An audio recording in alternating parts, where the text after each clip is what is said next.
ये एक ऋग्वेद है, किसी दूसरे संत ने अनुवाद किया है, आचार्य ने। इसने स्पष्ट किया कि भाष्यकार अनुवादकर्ता कौन कौन है। महर्षि दान सरस्वती ने केवल मंडल 1 से 6 तक किया है, किसका, ऋग्वेद का। और 7 से 10 अनुवाद करता है श्रीपाद दामोदर सातवलेकर, इसने किया है। तो इन्होंने इसके गलत लिखा है, झूठा लिखा है इन आर्य समाज वालों ने कि दयानंद जी ने इसका अनुवाद किया है। ये कहाँ से छपा है, महर्षि दान सरस्वती, क्योंकि इसके नाम थे। ये व्याख्या करते दान समर्पण। प्रकाशक है विश्व मानव उत्थान परिषद, सामुदायिक केंद्र, पूर्वी कैलाश, नई दिल्ली से। और इसके मुद्रक हैं कंप्यूडाटा सर्विसेज नई दिल्ली। ये ऐसे इसमें इतना कहना था कि ये दयानंद का नाम तो केवल लिख देते थे जिस तरह लोग इन्हें खरीद लेते। ये अनुवाद किया है किसी और आचार्य ने इस ऋग्वेद का, मंडल नंबर 7 से 10 सातवलेकर ने, और वो इन्होंने प्रिंट किया, नाम लिख दिया दयानंद का। इसे बिक जाकर फिर भी हमने अपना कार्य देखना है। तो उस संत ने, आचार्य ने इसका अनुवाद किया, उसमें क्या लिखा है ये देखिएगा। ऋग्वेद मंडल नंबर 10 सूक्त नंबर 161। ऋग्वेद मंडल नंबर 10 सूक्त 161 161, इसका दूसरा मंत्र है। यदि रोगी नष्ट जीवन शक्ति वाला हो गया है, यदि अथवा सीमा से परे चला गया है, यदि मृत्यु के समीप पहुंच गया है,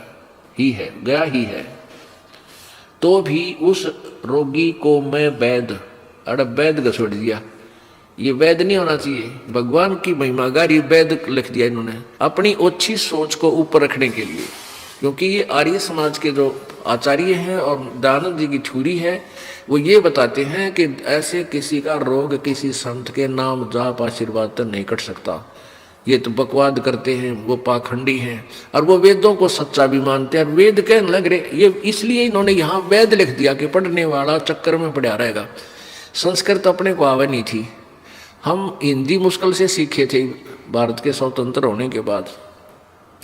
तो इन्होंने उस संस्कृत भाषा को जानने का नाजायज फायदा उठा लिया, हमें भ्रमित करते रहे। अब हम संस्कृत भी पढ़ सकते हैं क्योंकि हमारे पास शब्दकोश है, और वो तत्व ज्ञान है परमात्मा का और सब संतों का दिया हुआ, उससे हम इनको सेट कर लेंगे वेदों के अनुवाद को। वेद सही है, मूल संस्कृत ठीक है, मूल भाषा ठीक है उनकी, ओके है, लेकिन अनुवादकर्ताओं ने गलत कर दिया। हम अनुवाद पढ़ा करते, अब हम दोनों पढ़ेंगे, जहां भी गलती होगी उसको ठीक करेंगे। यहाँ वेद शब्द गलत लिखा इन्होंने, अब प्रमाण दूंगा आपको, अभी दे दिया, पहले ही नहीं के द्वारा दूसरे आचार्य ने किया, उसमें स्पष्ट किया है, कहीं वेद नहीं, भगवान परमात्मा के बारे में लिखा, इन्होंने वेद लिख दिया कि पढ़ने वाले मूर्ख बड़े रहेंगे। थारा गजब हो गया।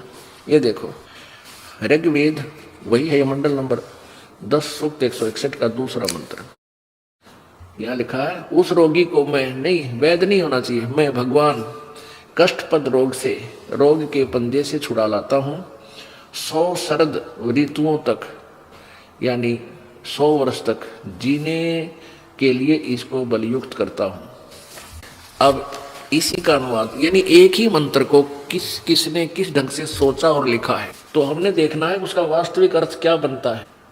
अब वास्तविक अर्थ इसका वही बनेगा जो परमात्मा की महिमा में लिखा है और परमेश्वर ने करके दिखा रखा हमारे को, और जिन संतों ने परमात्मा का साक्षात्कार हुआ है उन्होंने भी यही बताया है और परमात्मा की महिमा में लिखा। अब इस व्यक्ति ने, इस अनुवादकर्ता ने यथार्थ अनुवाद किया। अब आपके सामने दिखाता हूं इसी मंत्र का, देखिएगा। ऋग्वेद भाष्यम, भाष्यकार 1 से 6 मंडल तक तो महर्षि दान सरस्वती, और श्रीपाद दामोदर सातवलेकर ये 7 से लेकर 10 यानी शेष इसने किया है। इन्होंने ये कहां से छपा भी आपको दिखा दिया था,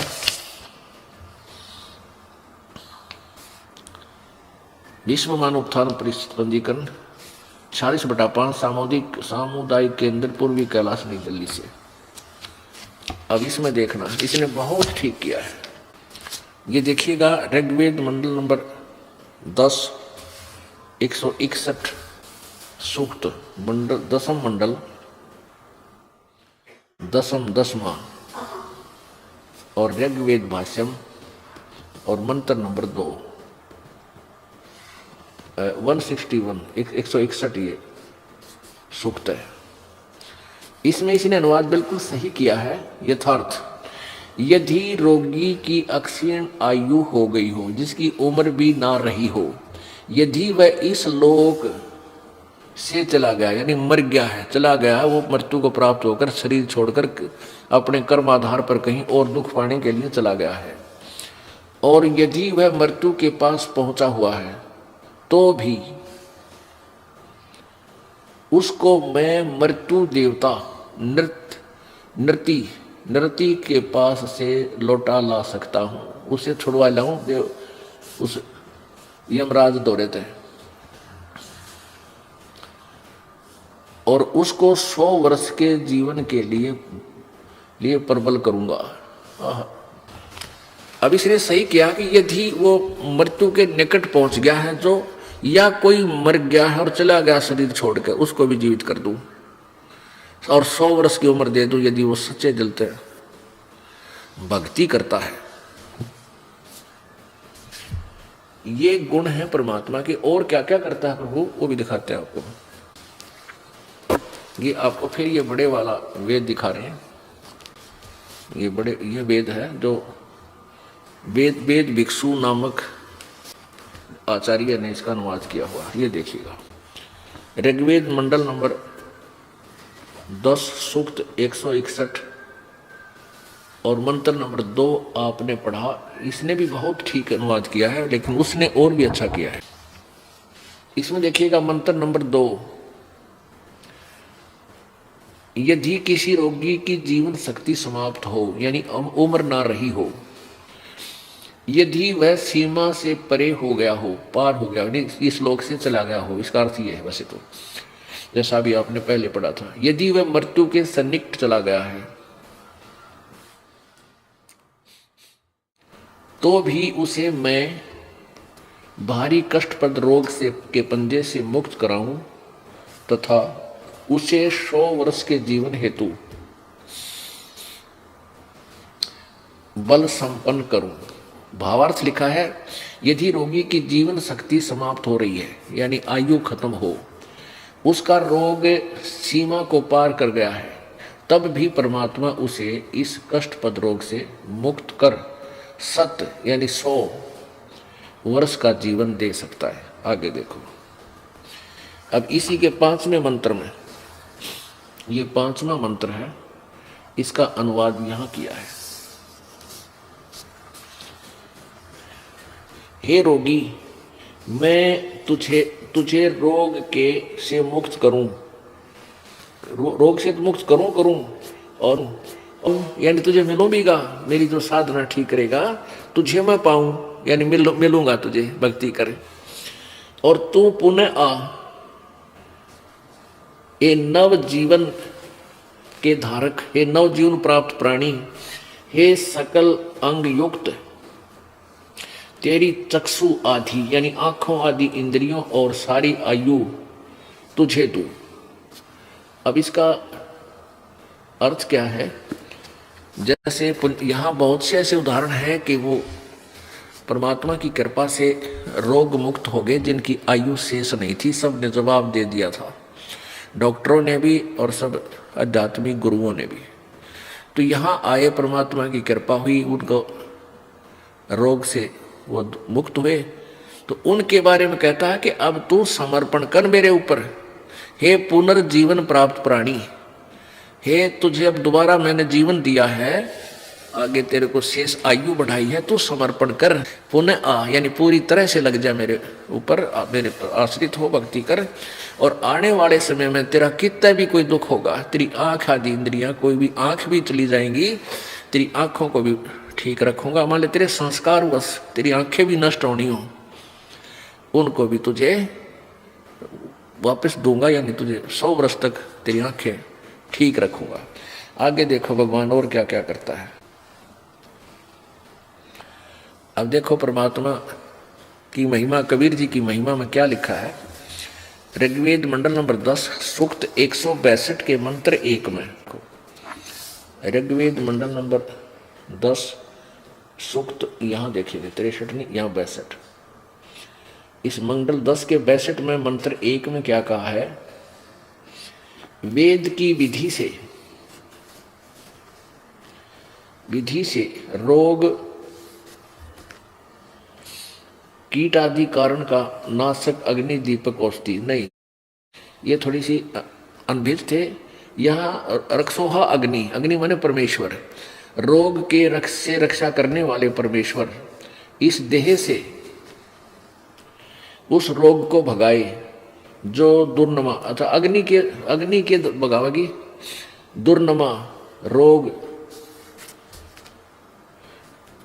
तेरे गर्भ और वह योनि में गुप्त रूप से प्रकट हुआ। यानी मान ले कोई भी तकलीफ आपको है, परमात्मा सब तरह से दूर करेगा। कुरूप रोग कष्ट तेरे गर्भ या योनि भाग में गुप्त रूप से हो गया है, इन्होंने अग्नि नाम यहां लिखना, अग्नि माने परमेश्वर, परमेश्वर उस मांसाहारी रोग पैदा करने वाले कीटाणु को सर्वथा मिटाए, यानी नष्ट कर देता है, देगा। आगे देखो,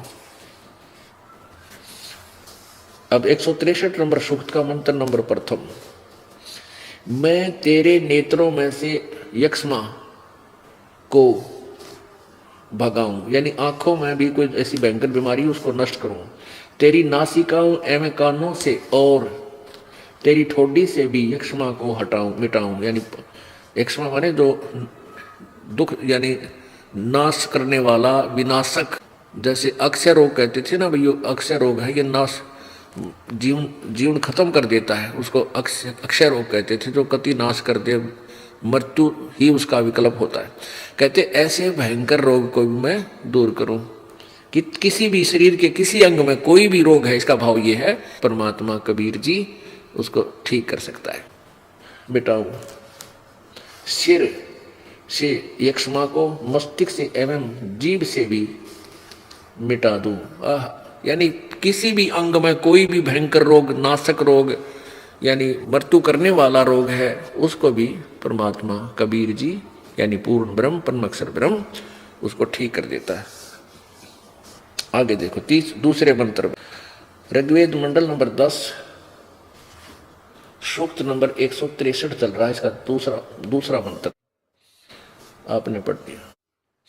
रोगी तेरी भुजाओं से, हे रोगी तेरा भुजाओं में बैठा यक्ष्मा को, ग्रीवा की सिराओं में यानी गर्दन की नाड़ियां में दुख हो, ऊपर की ओर जाने वाली धमनियों से अस्थियों से यानी हड्डियों में भी हो, संधि भाग से भी जांघों में हो, कंधों व बाहुओं से भी दूर करूं। और तीसरे में तेरी अंतड़ियों से, गुदा नाड़ियों से यानी बवासीर आदि एवं सथुलांतों से, पेट का हृदय से और तेरे दोनों गुर्दों से, यकृत माने जिगर से और उदर स्थित अन्य भोजन पाचक तिल्ली आदि यंत्रों से यक्ष्मा को मिटा दूं। और भी इसमें अनगिन महिमा लिखी है परमात्मा की। और परमात्मा से दूर होने के कारण हम इतने हॉस्पिटल खोल चुके हैं और एक एक शहर में ना जाने कितने डॉक्टर, और भीड़ इतनी लाइन लग जाती है, और यहाँ ना आ जाता। परमात्मा आपका मोक्ष भी करे, तुम्हें प्राप्त भी हो, इन रोगों को भी दूर कराइए, भगवान की महिमा में लिखी। तो इसका कारण क्या है? इसका जो मूल कारण है, ये नकली संत हैं जो परमेश्वर तक नहीं आने देते। जैसे स्वयं परमात्मा कबीर जी आए थे, तभी भी नकली गुरुओं ने इन प्यारी आत्माओं को अपने भगवान तक नहीं जाने दिया। विरोध करते रहे, कबीर झूठा है, कपटी है, ये हमारे धर्म के विरुद्ध बोलता है, जबकि धर्म के विरुद्ध वो खुद बोल रहे थे, क्योंकि वे वेदों और गीता जी और पुराणों के विरुद्ध ज्ञान हमें दे रहे थे। पुण्यात्माओं, ये सौभाग्य है आपका, हम सभी का, कि परमेश्वर ने स्वयं आकर के हमें ये ज्ञान प्रदान किया। अब ये जो 5 दिन का समागम चल रहा है, ये फाल्गुन सुदी द्वादशी, फाल्गुन उतरते की द्वास, इस दिन परमेश्वर वो दयालु भगवान कबीर देव, कबीर साहब, कबीर जुलाहा, कबीर धानक अपने सतलोक से चलकर अपनी प्यारी आत्मा संत गरीबदास साहिब जी को गांव छुड़ानी, जिला झज्जर, हरियाणा प्रांत, भारतवर्ष में आकर मिले।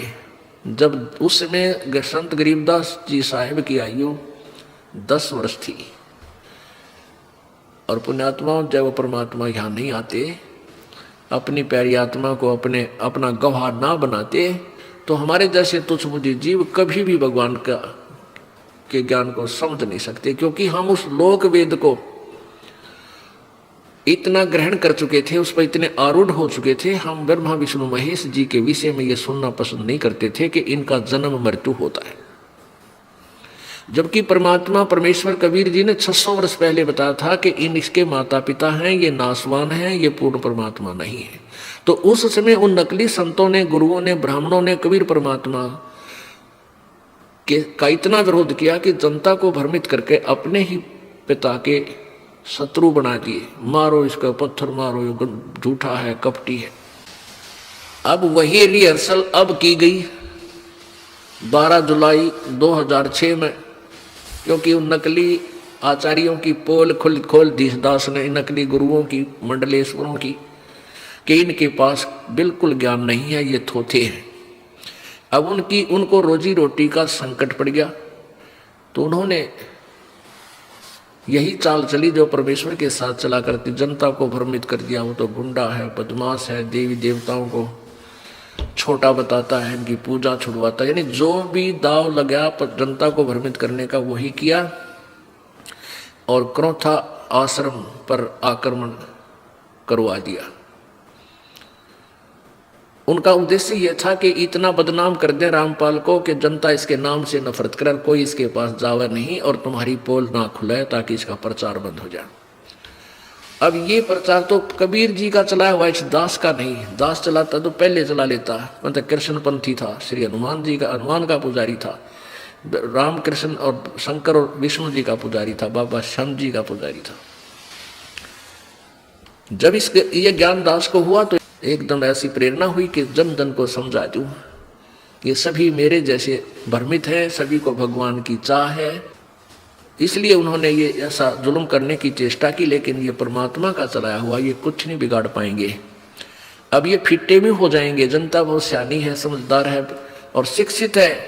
जन जन तक दास ने सीडी फ्री, यानी बिल्कुल छोटे नाम मात्र कीमत से, कोई 10 रुपये में, कोई 15 रुपये में, डीवीडी जो 6 घंटे की होती है वो 20 रुपये में, और जबकि दूसरे संत उनको 40 की 150 की बेचते हैं एक सीडी डीवीडी को, कि उनका तो उद्देश्य रोजी रोटी है। हमारा उद्देश्य अपने बच्चों को तक ये ज्ञान पहुंचा दो, और एक बार इनका समझ में आ गई फिर अपने आप ये परमात्मा के पास पहुंच जाएंगे, आ जाएंगे, अपना कल्याण करवा लेंगे। तो इसका यही कारण रहा है कि नकली संत हमें परमात्मा तक नहीं पहुंचने देते। तो परमेश्वर ने यह समय निर्धारित कर रखा है कि बीचली पीढ़ी जब आवेगी धर्मदास, उस समय हम अपना एक अंश भेजांगे और फिर इन सभी जीवों को, सभी प्राणियों को अपना यथार्थ ज्ञान देकर और सतलोक ले चलेंगे। ये सभी पंथ नष्ट हो जाएंगे। अब कोई पंथ नहीं रहेगा, कुछ दिनों में आप देख लेना। समय भले ही लग जाएगा, लेकिन कोई भी अलग से भक्ति चाहने वाला ग्रुप नहीं रहेगा। वो राजनीतिक ग्रुप तक कितने बन जाइयो। अब ये संत क्या करेंगे, अपने अनुयायियों को अपने पीछे लगाए रखने के लिए अपनी एक राजनीतिक पार्टी बना लेंगे और इन भोली आत्माओं को चाहेंगे कि हमारे पास फंसी रहें। लेकिन जब ये ज्ञान, तत्व ज्ञान सब तक पहुंचेगा तो वो फिर उनको वहां से भी वापस आ जाएंगे, अपनी भक्ति करेंगे, कल्याण करवाएंगे। वो दिन दूर नहीं है, क्योंकि परमात्मा, कबीर जी ने 600 वर्ष पहले कबीर सागर में कहा कि धर्मदास, एक समय बिछड़ी पीढ़ी का जो समय आएगा, पूरी पृथ्वी पर मेरा ही ज्ञान रहेगा और कोई ज्ञान नहीं रहेगा। और ज्ञान सब ज्ञानड़ी, ये कबीर ज्ञान सो ज्ञान, जैसे गोला तोब का, भाई करता चले मैदान। और ज्ञान सब ज्ञानड़ी, और कबीर जी का ज्ञान ये तत्व ज्ञान है, ये ज्ञान सो ज्ञान, ये ज्ञान है वास्तविक। और इसमें इतनी शक्ति है जैसे तोब का गोला बड़े बड़े किलों को भी तोड़ फोड़ मैदान बना देता है। ऐसे इन काल के दूतों के नकली किले जो इन्होंने पंथ बना रखे हैं, ये परमात्मा का ज्ञान रूपी गोला उन पर गिरेगा और वो तैस नैस हो जाएंगे। ये थोड़ा ही समय शेष है। अब प्रसंग चल रहा है कि परमात्मा कबीर जी स्वयं आकर के अपना वास्तविक ज्ञान हमें बताते हैं, जिस कारण से वो दयालु परमात्मा हमें अपने ज्ञान से अपने साथ लगा करके सतलोक ले जाते हैं। परमेश्वर कबीर जी चारों युगों में आते हैं। सतयुग में सत्सुकृत नाम से, त्रेता में मुनिंदर नाम से, द्वापर में करुणामय नाम से, और कलयुग में अपने यथार्थ नाम से आते हैं, कबीर नाम से। कबीर देव कहो चाहे कबीर देव कहो, कबीर साहब कहो, ये वही परमात्मा है जो बनारस में आए थे, काशी में आए थे 600 वर्ष पहले। अपने आत्माओं, हमने सबसे पहले ये देखना है कि परमात्मा कैसा है और कौन है, उसके वो कहाँ रहता है, उसके पाने की विधि क्या है। जब हमारे ये चारों प्रश्न हल हो जाएंगे, फिर परमात्मा पाना तो बहुत आसान है। हम विश्वास नहीं कर पा रहे हैं कि जो दास ज्ञान बता रहा है, ये दास रामपाल दास, कि ये ठीक बोल रहा है, क्योंकि हमने पहले सारा लोकवेद सुना हुआ है। लोकवेद क्या होता है? सुना सुनाया ज्ञान है। परमेश्वर कहते हैं, पीछे लग गया जाऊं था मैं लोकवेद के साथ, रस्ते में सतगुरु मिले भाई दीपक दे दिया हाथ। पीछे लग गया जाऊं था मैं लोकवेद के साथ। लोकवेद माने सुना सुनाया ज्ञान। सुना सुनाया ज्ञान क्या है? माता दोगले वहां गुड़गामा वाली पे बलि चढ़वा दे, वहां पर ऐसे जाप कर ले, वहां धागा बांध जाओ की कर गए झंडी गए, सोमवार का व्रत कर लो, हरे राम राधे कृष्ण सीताराम राधे राधे शाम मिला दे, ये मंत्र जाप कर लो, ओम ओम तत्सत, हरि ओम तत्सत, या ओम भूर्भुवः स्वः, इसमें पढ़े जाओ बार बार। ये जो ज्ञान था, ये लोक वेद आधार था, शास्त्र विदिता का मनमाना आचरण था। दूसरा लोक वेद ये था कि परमात्मा निराकार है, और तीसरा लोक वेद ये था कि ब्रह्मा विष्णु महेश अजरो अमर है, सर्वेश्वर है, महेश्वर है, सबके यही कुल के मालिक है। और पांचवा ये था कि इनके कोई माता पिता नहीं, इनकी कोई जन्मदाता नहीं। और कुछ एक लोकवेद ये भी था कि मंदिर की मूर्ति पूजा करने से पूजा करो, मंदिर में जाओ, केदारनाथ में जाओ, तीर्थों पे जाओ। इस लोकवेद के आधार से हम संकट निवारण के लिए भी कहीं ना कहीं किसी न किसी तीर्थ या मंदिर में जाया ही करते थे। तो परमात्मा कहते हैं, आप पे दास, आप पे भगवान, आप ही एक तत्वदर्शी संत अपने ऊपर ही उदाहरण दे रहे हैं कि अभी मैं तो जैसे आपको समझाने के लिए परमात्मा अपने ऊपर ही कह रहे हैं, पीछे लग गया जाऊं था मैं लोक वेद के साथ, लोक वेद के साथ, रस्ते में सतगुरु मिले भाई दीपक दे दिया हाथ। यानी इस भक्ति मार्ग के अंदर, इस भक्ति के रास्ते में परमात्मा कहते हैं कि जैसे आप जी और ये दास पहले सालासर जाया करते, यहाँ से राजस्थान के अंदर एक शहर है, छोटा सा गांव है सालासर, वहाँ हनुमान जी का मंदिर है बहुत बड़ा। तो किसी ने बता दिया, क्योंकि हनुमान का पुजारी तो दास बचपन से ही था, 25 वर्ष पूजा की साधना की, जो जैसे लोकवेद के आधार पर थी, वहां जाते थे। तो ऐसे ही लोकवेद था। परमात्मा कहते पीछे लग गया जाऊं था लोकवेद के साथ, और रस्ते में वो तत्वदर्शी संत मिल गए, फिर ये तत्व ज्ञान रूपी दीपक हाथ में दे दिया। पहले तो हम अंधेरे में भटक रहे थे, अब इस तत्व ज्ञान रूपी इस दीपक के रोशनी में हम कदम रखेंगे, इससे बाहर नहीं जाएंगे। तो परमेश्वर हमें यह बताना चाहते कि तुम जो भटक रहे थे, साधनाएं गलत कर रहे थे, उस लोक वेद के आधार से। जब तत्वदर्शी संत मिला तो आपका सब भक्ति की विधि बदल जाएगी। परमात्मा हमें यही याद दिलाना चाहते हैं कि पर्वत पर्वत में फिरा और कारण अपने राम, राम जैसे संत मिले जिन सारे सब काम। अब लोकवेद के आधार से हमने ये सुना हुआ है कि परमात्मा निराकार है, और हम जैसे विष्णु जी की पूजा करते थे, शंकर जी की पूजा करते थे, मूर्ति सामने होती थी, और फिर भी कहीं डिस्कस होती थी भक्तों में, तो कहते थे भगवान भाई कैसे मिला है? भगवान तो कहते हैं मेडिटेशन करा भाई, घड़ी घड़ी देर तक साधना करा। और फिर भगवान कैसा है कि भगवान तो निराकार है, वो किसी ने मिला ही नहीं, फिर मेडिटेशन किस लिए करें जब भगवान निराकार है और मिल ही नहीं। एक ना भूला दो ना भूली, भूली सब संसारी, सारा संसार भूल रहा है। अब जैसे एक समय एक शेख फरीद नाम के एक मुसलमान भक्त परमात्मा की तरफ में घर त्याग कर चला गया।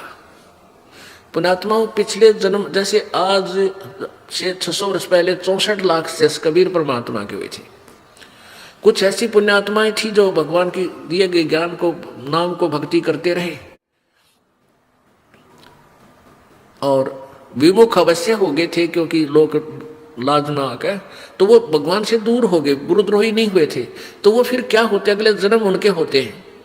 और पूरी पृथ्वी पर हम एक ही पिता की संतान हैं। पहले कोई मजहब नहीं था। आप द्वापर युग का इतिहास देख लो, उसमें ना कोई हिंदू था, ना मुसलमान, ना सिख, ना ईसाई, कोई धर्म था ही नहीं। तो हम सभी पूरी पृथ्वी के जितने भी प्राणी हैं, हम एक ही पिता की संतान थे, एक ही हमारे आपस में रले मिले संस्कार हैं। इस आधार से उन व्यक्तियों का जन्म मनमाने नाइजीरिया में हो जा, अफ्रीका में हो जावे संस्कार बस, वहां वो सोच भी नहीं सकते भगवान के बारे में। खाओ मांस का अचार बोल रहा बिना भाषा किसी, उन्हें फिर समझावा कि ऊपर वहां जाके, तो ऐसी बात बिगड़ती रहती है। तो इस शेख फरीद जी पिछले पुण्यकर्मी प्राणी था और बचपन से इसमें मालिक कहते हैं जो जन मेरी शरण है, कबीर भगवान कहते हैं, ताका हूं मैं दास और गेल गेल ला गया फिरूं जब लग धरती आकाश। जो बच्चा गौ की नजर में न्यू साईं को संत और भक्तों के पीछे फिरा वो भगत वत्सल भगवंत। शेख फरीद जी छोटे से थे, 4-5 वर्ष के, और शरारती गणे थे वह। उनकी माताजी दुखी हो जाती थी, वो इतनी शरारत करा करता। उसने सोची कैसे इसको सेट करूं। पहले पढ़ाई तो है नहीं करती, आजकल की तो माताएं भेज दें काख में देकर थैला भेज दें, सुबह शाम ना हो बालक, वो टीचर आप खिलाएं जा, आप रखें वहां पर, छोटे छोटों को भेज देते। एक और नर्सरी चल पड़ी, एक और बिल्कुल बालक खिलाने का महकमा चल पड़ा, बच्चे रखने वाला। उसमें ऐसा नहीं था। तो वो अब बच्चे को कहने लगी बेटा तू नमाज करा करे। वो कहने लगा मैं क्यों करूं नमाज, मुझे क्या मिलेगा नमाज से। अब वो खजूर बहुत खाता था रुचि से, उसका फेवरेट फ्रूट था ड्राई फ्रूट। उसकी माँ बोली कि बेटा अल्लाह तुझे खजूर देगा। सच माँ? हाँ सच बेटा। कैसे करूं बता मुझे। माँ ने कपड़ा बिछा दिया और उस पर कह दिया तू लौट जा और ऐसे मत्था टेक ले लेट कर भगवान के लिए, और यूं कहता रहा अल्लाह मुझे खजूर दे, अल्लाह मुझे खजूर दे। और जब तक मैं ना कहूँ तो आंख मत खोलिए। अच्छी बात। अब उसको कह दिया कि वो बिछा दिया उसका कपड़ा, वो लग गया अपने मत्था टेक के आंख मीच के लौट के अल्लाह खजूर दे, अल्लाह खजूर दे। इतने माँ ने सारा काम कर लिया 1 घंटे। फिर वो थोड़ा सा पहले जाकर के एक पत्ते में खजूर रखाई, 4-5 उसके आसन के नीचे, कपड़े के नीचे रखाई। और वो उठ कर माँ बोली भाई खोल दे आँखियाँ। जब काम पूरा हो लिया माँ का घर का घरेलू कार्य, उसने आँखें खोली और उठ कर चल पड़ा। देखा उसने कहीं खजूर तो नजर नहीं आया। कहने लगा माँ तो बहुत झूठी है, मैं आज के बाद कतई नमाज नहीं करूँ, अल्लाह ने कोई खजूर नहीं दिया मेरे को। माता बोली बेटा ऐसे नहीं बोलते, भगवान सब कुछ देता है। देख तेरे कपड़े के नीचे पाजा शायद रखा होगा कहीं ना कहीं, उसने कपड़ा उठा के देखा खजूर धरे कुदर खावे। ओहो माँ अब फिर बता कब करनी है नमाज। अब शाम के समय जब माँ ने फिर काम होया, जो फिर बिछा दिया कपड़ा उसका अकेले, तो नमाज कर ले। और वो चुपके से दरिया में उसका नीचे खजूर।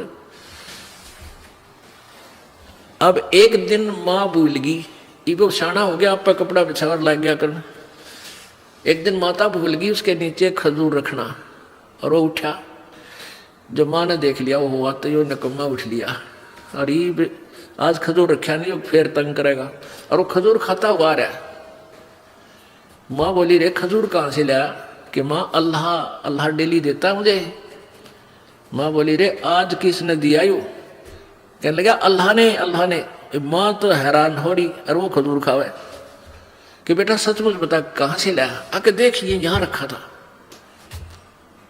ओए होए, कहने का भाव ये है कि परमात्मा यहाँ तक भी मदद करता है कि कहीं इस बच्चे का भगवान से आस्था ना हट जा रही, नास्तिक हो जाए, इस तरह की भावना का बालक था, लेकिन था पिछला पुण्य संस्कारी। तो कुछ दिनों के बाद इसी प्रेरणा से, क्योंकि परमात्मा की चाह थी, उसको घर त्याग दिया और फक्कड़ फकीर बन गया। और ऐसे ही भटकता हुआ उन मुसलमान फकीरों संतों के पास जाता रहा। लास्ट में एक बहुत सुप्रसिद्ध संत था कि वो बहुत सिद्धि युक्त है, उसके पास पहुंच गया, तपस्वी था। अब उस संत ने शेख फरीद जी को जैसा भी मार्गदर्शन किया, उसने उसका तय दिल से पालन किया, क्योंकि जिनको भगवान चाहिए वो पीछे नहीं हटते। जैसे डॉक्टर जैसी भी औषधि देता है मरीज को, मरीज तो खाएगा, तेरा रोग कट जाए। वो रॉन्ग है या राइट है, वो उसका दुर्भाग्य है कि किसी गलत वैद्य का फंस गया। वो बहुत ही नम्रता से और बहुत ही समर्पण भाव से गुरु जी की आज्ञा का पालन करने लगे। वहां 8-10 शिष्य रहते थे उस आश्रम में जहां वो संत रहता था। तो उन्होंने क्या कर रखा था, जैसे प्रतिदिन सोमवार को इस भक्त की ड्यूटी है जो गुरु जी की सारी सेवा करेगा, सुबह नवावेगा, कपड़े धोएगा, रोटी खवावेगा, खाना बनावेगा, और हुक्का पिया करता वो उनका गुरुजी, और इसके हुक्का भर के हुक्का पिलाओगा। यानी पूरे दिन की सेवा एक ही बांट दी थी। और उन समर्पण भाव को देख करके शेख फरीद से वो संत अधिक प्यार करता था। यानी जहां भी कोई बात अधिक होती थी उसी को से सराय लेता था, उसी से कहने को करने को कहता था। कुछ दिनों के बाद वो आश्रम में रहने वाले दूसरे भक्तों में ईर्षा होगी कि गुरु जी तो इसको ज्यादा पसंद करते हैं, इसको नीचा दिखाओ। एक दिन क्या हुआ, वर्षा का मौसम था। एक दिन उसकी ड्यूटी जब आई तो दूसरे भक्तों ने ईर्षा बस उसको नीचा दिखाने के लिए क्या किया कि वो हुक्का पिया करता गुरु जी, और खाना खाने के तुरंत बाद वो हुक्के की डिमांड करता था। जब 2 मिनट लेट हो जाता सेवक डंडा रखा करता उसको, पहले तो 5-4 डंडे ठोकता, इतना क्रोधी था। क्यों? तपस्वी में क्रोध कुदरती बात है, ये तो नरे बम्ब बने हैं। तो उसका डंडे मारता 5-7, और कई दिन सेवा नहीं देता था उसको। तो उन्होंने ये सोचा कि इसके साथ ऐसा करेंगे कि गुरुजी नाराज हो जाए। जो ही उसने एक अग्नि तैयार कर देते थे, पहले हुक्का भरने की अलग से आग तैयार करते थे, तो उसने आग तैयार कर दी। आग तैयार होने के लिए वो लगा दी लकड़ियां कि इतने खाना खिलाऊंगा तब तक हुक्का भरने योग्य आग हो जाएगी, अग्नि हो जाएगी। और दूसरे शिष्यों ने क्या करा, उसको बुझा दिया, पानी गिर दिया। अब शेख फरीद तो खाना खुना खिला कर निश्चिंत आराम से फिर हुक्का की चिलम लेकर चला। देखा तो वहां तो आग नहीं भाई। उसको पता था कि आज तेरे सारे नंबर कटेंगे, और गुरुजी नाराज हो गए, तेरे पीछे रह गया कि आया था भगवान पाने के लिए, और गुरुजी रुष्ट हो गए तो भगवान रुस गया, क्योंकि ये नियम है। और श्रद्धालु फिर जो जिसने भगवान चाहिए वो अपना, परमात्मा भी कहते हैं हरि रूठे गुरु ठोड़ है, गुरु रूठे नहीं ठोर है। उसने देखा भैया तो बात बिगड़ गई। उसको ये नहीं था कि किसी तेरे मित्र ने साथी ने ऐसा कर दिया। उन्होंने सोची वर्षा का मौसम है और आग खराब होगी, सलगी को नहीं, बनी नहीं। तो उस सामने 1 किलोमीटर की दूरी पर गांव था, वहां धुआं उठ रहा था। एक घर में चलम हाथ में लेकर स्पीड खींच दी, दौड़, खूब दौड़ लगा दी और दौड़ा दौड़ा वहां गया। एक माई जो थी वो अग्नि जलावे थी, फू फू फूंक मारे थी, आंखें लाल हो रही उसकी धुएं में, और वो कभी जलर कभी बुझ जा, कुछ गिल्ली लकड़ियां, रोटी खाना तैयार करे थी। वो जाके कहने लगा, माई माई अग्नि दे दे। वह पहले फू फू करेगी, कोई ना सुनी, धुएं में दुखी हो रही। नो बोली आंख आग नहीं ना बनती, आंख फुड़वा ले, आंख फुड़वा का आग बनती है। तो ने बोला, माई कौन सी आंख फुड़वाऊं, दाई आंख फोड़ ले। वह थी नकम्मी, हुई कह दिया उसने, सो गुस्से में हो रही थी। उसने चमटा देकर दाई आंख में और आंख बाहर काट के गिर दी, ले भाई मैंने आग दे दे। अब उस माई ने देखा कि बाबा जी ने तो सचमुच आंख काट दी, वह डर गई। अगिन के गुरु जी तो बहुत सिद्धि वाले हैं और तेरे कारण इनकी शीश की आंख फूट गई, तेरा नाश करेगा। बोले भगती धर लो जल्दी से, आंख ले, आग ले जा। अब वो धर के आग चलम पे फिर बाज लिया। अब गुरु जी ने पहली आवाज लाई रहा, शेख फरीद ना बोला, दूरी पे था। दूसरी लाई, तीसरी लाई रहा, कित मर गया तू, इतने में पहुंच गया। आ गया गुरु जी आगे, और उस पर जो आंख निकाली थी, खून बहा था, उसके ऊपर ऐसे कपड़ा बांध लिया, ऐसा टेढ़ा एक आंख पर के। और शाम का समय था, वो गुरु जी पी का होकर पढ़ कर सो जाया करता, रात में उठ कर अपना तपस्या करता था। अंधेरा सा हो रहा था और जाके गया, आ गया गुरु जी, आ गया। अरे क्या हो गया था गुरु जी, वर्षा का मौसम था, यहाँ आग बनी को नहीं, यंगनगर से लाया हूँ भाग के दौड़ के, थोड़ी सी देर होगी, अक्षमा करना। कोई बात ना बेटा। लड़ा ये कपड़ा सा के बांध रहा है तू, कुछ ना गुरु जी, कुछ ना गुरु जी, ऐसे ऐसे नो कहकर टाल गया। अब गुरु जी का नींद का नशा हो रहा था, पी का वो उकड़ा और तो सो गया।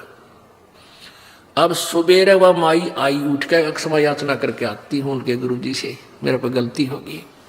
वो महाराज जी के पास आकर बोली, महाराज जी माफ कर दो, मेरे से गलती होगी, आपका बच्चा गया था और मैं दुखी हो रही थी, धूम से आंखें अग्नि जलाना चाहूँ थी, जला नहीं थी, और मैंने ध्यान दिया नहीं, वैसे क्रोध में कह दिया, आग जमने लगी, जब आंख फूट जा। ये ने बोला, कौन सी, आपका चेला बोला कि कौन सी आंख फोड़ू माई, मैंने तो वैसे ही कह दिया, दाई आंख फोड़ दे। इसने दाई आंख काट के मेरा आगे धर दी, मेरे मैं तो महापापण हूँ, अक्षमा कर दो। अब गुरु जी सोचे क्या कह रही है यार, उसको पता नहीं है क्या क्या बात होगी। उस शेख फरीद बुलाया, अरे क्या बात है बेटा, इधर आ। तो माई कह रही थी, आपके बच्चे की यह आंख ले, वो कपड़ पर धर जाएगी ढक्कन पर, यह आंख ले लो, यह आंख काट के धर दी। तो वो गुरु जी बोला, अरे क्या हो गया बेटा, कुछ नहीं गुरु जी, आंख भी आपकी, शीश भी आपका। शेख फरीद कहे, गुरु जी बोला, खोल इस पट्टी ने। पट्टी खोली तो आंख साबित पाई, पूरी होगी उस गुरु जी के यानी सिद्धि शक्ति से, लेकिन वो थोड़ी सी छोटी होगी पहले वाली से। ये प्रमाण रहे कि इनके गुरु जी में इतनी शक्ति है कि आंख भी इसने ठीक कर दी। अब पुण्यात्माओं, इस कथा का निष्कर्ष ये है, चलेगा भी आगे, कि वो गुरु इतने सिद्धि युक्त थे जिसने आंख भी ठीक कर दी, ओके कर दी। और वहां नगर में इस बात का तहलका मच गया कि भाई से महापुरुष आ रहे हैं, वो क्या बात कही। परमात्मा कहते हैं ये ऐसी जो क्रियाएं हैं 8 सिद्धियों के तहत होती हैं, और ये 8 सिद्धि किसी के पास हो और ये सतनाम नहीं है तो भी वो गधा बनेगा, वो गुरु भी और उसके चेले भी। अब यहां निष्कर्ष देखना क्या समझाना चाहता है ये दास कि इन ऐसी क्रिया, ऐसे चमत्कारों को देखकर हम इन नकलियों के पीछे लगे हुए थे। अब क्या होता है कि कुछ दिन के बाद गुरु जी का देहांत हो गया, और वहां आपस में ये नकली लोग होते हैं, उस संपत्ति के ऊपर प्रभुता के मारे आपस में झगड़ा करने लगे। वो परमानेंट शेष थे। तो शेख फरीद ने सोचा, पांडवे परमात्मा पाना है, गुरु जी ने बता रखा बेटा तपस्या कर घोर, क्योंकि जिसने जिसा बेरा उसी ही ज्ञान दे दिया, चेला फिर उसको आरूढ़ होगा, क्योंकि गुरु जी ने कह रखा। तो घोर तपस्या करता हुआ उसने सोची भगवान पाना है, घोर तपस्या से मिलेगा, गुरु जी कह रहे। उसने अन्न खाना छोड़ दिया, सारा दिन में एक आध थोड़ा बहुत खावे अंश, और फिर एक कुएं में उल्टा लटकन लग गया। अब कुएं में उल्टा लटक जाता था, पैर ऊपर बांध लिए रस्से के, यानी कोई वृक्ष के नीचे कुआं था, उस कुएं के उस पेड़ का रस्सी बांध के और नीचे उस कुएं में लटक जाता, और एक बार बाहर आ जाता, थोड़ी बहुत देर धूप दाप लगाता बाहर बैठ के ताजी हवा में। 12 वर्ष तक ऐसी क्रिया करता रहा, और अंत में इतना वीक शरीर हो गया, कमजोर हो गया कि मांस कहीं शरीर पर नहीं, अस्थि पिंजर रह गया, हार्ड हार्ड दिखाई दे, और लेटा हुआ था बाहर ऐसे। इतने में कौवे आ गए, उन्होंने सोचा कि मानस मर गया, व्यक्ति मर चुका है, और इस पर शरीर पर तो कितना मांस है कोई नहीं, इसकी आंख निकाल लिया, ये खाएंगे। माथे पाकर बैठ गए वे। तब शेख फरीद ने कहा कि हे भाई कव्यो, मेरी आंख मत खाओ, मेरे शरीर पर मांस कहीं भी तुम्हें मिला वो मांस खा लो, मेरी आंख छोड़ दो, हो सकता है मुझे परमात्मा दर्शन दे दे। यूं कह के रोने लग गया, और वो आवाज सुनी तो वो कौवे उड़ गए कि तो आदमी जीव है। तो उसने फिर पैर धीरे धीरे सरक के रस्सा बांध ही रखा था, और फिर कुएं में लटक गया, और बुरी तरह रो रहा है, फूट फूट कर रोया, और कह रहा है कि अल्लाह ने दीदार दिया नहीं, और शरीर का अंत निकट आ गया, अब क्या बने प्रभु, परमात्मा के दर्शन हुए नहीं, ऐसा बुरी तरह रो रहा है। वो कबीर परमात्मा, वो अल्लाह अकबर, वो अल्लाह कबीर आया चल के वहां से, वहां प्रगट हो गए उस कुएं के ऊपर, और उस रस्से को पकड़ कर जिसको बांध कर नीचे लटका हुआ था उसको ऐसे खींचने लगे ऊपर। अब पहले शेख फरीद जी ऐसे लटका करते थे तो गडरिए, ये ग्वाले या पाली भेड़ बकरियां चराने वाले शरारत कर जाते थे, उसका रस्सा पकड़ के और ऐसे हिला देते, छोड़ देते थे। शेख फरीद कदे इधर लगा कुएं का जाके, कभी इधर लगता था, कभी ऐसे करके अपनी जान बचाता था बेचारा। तो उसने सोचा आज फिर कोई शरारती आ गया, अरे इसने तो बाहर ही निकाल लिया, ये भी कूटा छेती करेगा। जब उसने नौका न्यू बाहर निकाल लिया, कभी परमेश्वर ने ऐसे रस्सा पकड़ा, नीचे लटका हुआ था, और नीचे हाथ जोड़ के बोला, भाई मुझे ना छेड़े, मुझे तंग ना कर, मुझे अपनी साधना करने थे। परमात्मा बोले क्या कर रहे हो भक्त आप? भाई मैं परमात्मा पाने के लिए साधना कर रहा हूं। परमेश्वर ने कहा भी परमात्मा कैसा है, परमात्मा कैसा है, अल्लाह कैसा है? शेख फरीद कहता वो तो बेचून है, वो तो निराकार है। परमात्मा बोले रहा जो निराकार है तो उसने देखेगा क्यों कर तुम? अब भले आदमी कह के रहा हर कर क्या रहा है, परमात्मा के दर्शनार्थ अल्लाह के दीदार के लिए तो तू पां पीट रहा, ये सब प्रयत्न करे, और फिर तो अल्लाह तो निराकार है, फिर तो देखेगा टट्टू तुम बता, जो दिखने का है ही नहीं तू देखेगा के? ये था लोक वेद के लोक वेद से सुनते रहे निराकार साधना कर, उसने देखने की कदम मेडिटेशन कर रहा, कोई किस तपस्या से उसको देखना चाह रहे, प्राप्त करना चाह रहे। अब कहते हैं ज्ञान का गाम का तो चमका ऐसा लग गया करे, इतनी बात मैं समझ गया रे तेरा गजब हो। और फिर परमात्मा खड़े, काल की बुद्धि हटकी वहां से, कबीर परमेश्वर विद्यमान थे वहां पे, तो एकदम बुद्धि ने काम करा रहा, सच्चे तेरा गजब हो। एक तरफ तो हम उसने बेचून का वहां निराकार है, और फिर उसे देखने के लिए शरीर नष्ट करने लग रहे, पैर पकड़ दिया उसने, नौका नीचे के नीचे लटके हुए ने कबीर परमेश्वर के चरण पकड़ लिए। उसने ये सोचा कि ये अल्लाह नहीं है तो अल्लाह का जानकार खास है, बाखबर है। कहने लगा भाई भैया आपकी बात हे महात्मा बहुत दम रखती है, बहुत वजन है, मेरी तो आपने चौंध तोड़ दी, अज्ञान हटा दिया। फिर उस कैसा है परमात्मा? प्रभु ने कहा परमात्मा मैं ही परमात्मा हूं, मैं तेरे सामने खड़ा हूं। हाँ, जब उसने कहा था पहले यही प्रसंग हुआ था, थोड़ा सा गलत हो गया। परमेश्वर ने कहा था कि शेख फरीद तू क्या कर रहा है यहाँ पर, क्या कर रहे हो भैया आप साधक? कि मैं परमात्मा के दर्शनार्थ दीदार के लिए साधना कर रहा हूं। तो कबीर परमात्मा ने कहा था मैं हूं वो अल्लाह अकबर, मैं अल्लाह अकबर हूं। तो उसने कहा था भाई बकवाद ना करे तू, परमात्मा दिखाई नहीं देता, परमात्मा तो निराकार है। तो परमात्मा कबीर जी बोले फिर तू आड़ा धार ले है, जब निराकार है तू कोई खड्डे में लटक रहा है नालायक, तो देखेगा कैसे उस निराकार को तू। तब उसकी आंख खुली, रहे तेरा गजब हुई सचमुच, निराकार का तू दीदार कैसे करेगा, बता मुझे कौन सी विधि है तेरे पास। हाँ ये तो बात ठीक है, निराकार तो दिखा ही नहीं, फिर क्यों डरे डोरा। तब उसने पैर पकड़ लिया कि मुझे एक रास्ता बता दे। परमात्मा बोले आजा, मैं तुझे विधि बताऊंगा, उस विधि से प्रभु प्राप्ति होगी। अपने आत्माओं, हम इस लोक वेद के आधार से अटके हुए थे, किसी के पास कोई ज्ञान नहीं था, सभी परमात्मा की तरफ में लगे हुए थे।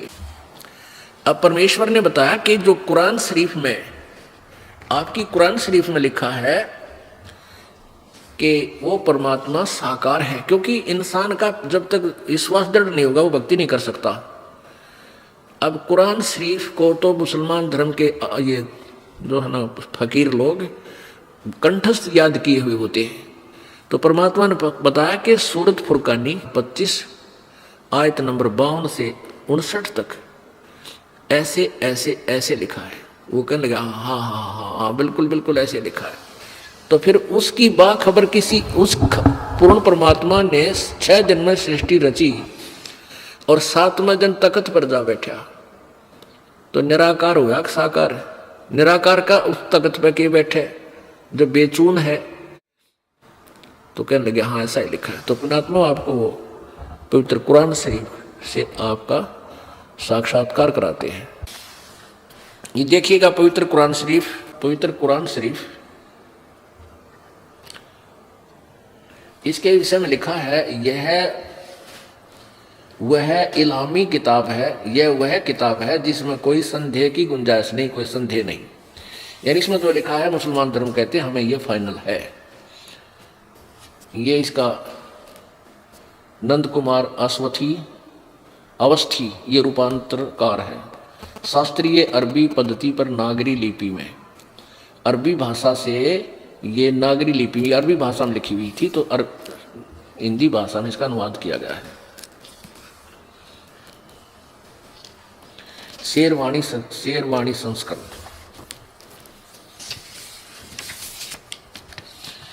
ये वह इलामी किताब है, ये इसका अरबी भाषा है। जालिकल किताबु ला रैब एल फीही जय, यह वह इलामी किताब है जिसमें कोई संदेह की गुंजाइश नहीं।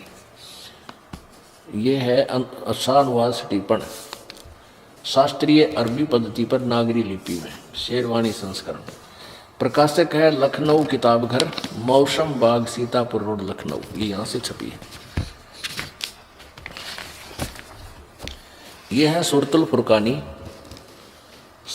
फुरकानी 25 पृष्ठ नंबर, ये कुरान शरीफ है, पृष्ठ नंबर 604 पे नीचे देखेंगे। ये तो है उर्दू भाषा, अरबी भाषा उर्दू में, लिपि उर्दू है, भाषा अरबी है यहाँ। और इसका ये अनुवाद अरबी एज इट इज इन्होंने लिखी, इसका ये अरबी भाषा ऐसी है और ये ऐसी नीचे देखना। और फिर इधर इन्होंने इसका अनुवाद किया है हिंदी में। देखिए कितनी मेहनत की गई है।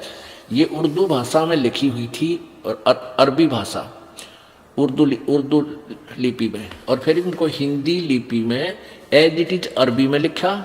इसके बाद फिर इसका इन्होंने यहाँ अनुवाद किया हिंदी में। बहुत मेहनत की। तो हम ये तो है अरबी भाषा। देखो ये 52वीं आयत देखेंगे, इसमें कबीर शब्द है, कबीर। ये कबीरन, इसको कबीर कहो, कबीरा कहो, कबीरन कहो। पहले ये निर्णय देते हैं आपको। ये तो आपने कुरान शरीफ देखा, ये कुरान मजीद है। यानी रूपांतर भाषांतर करते समय फर्क किया जा सकता है।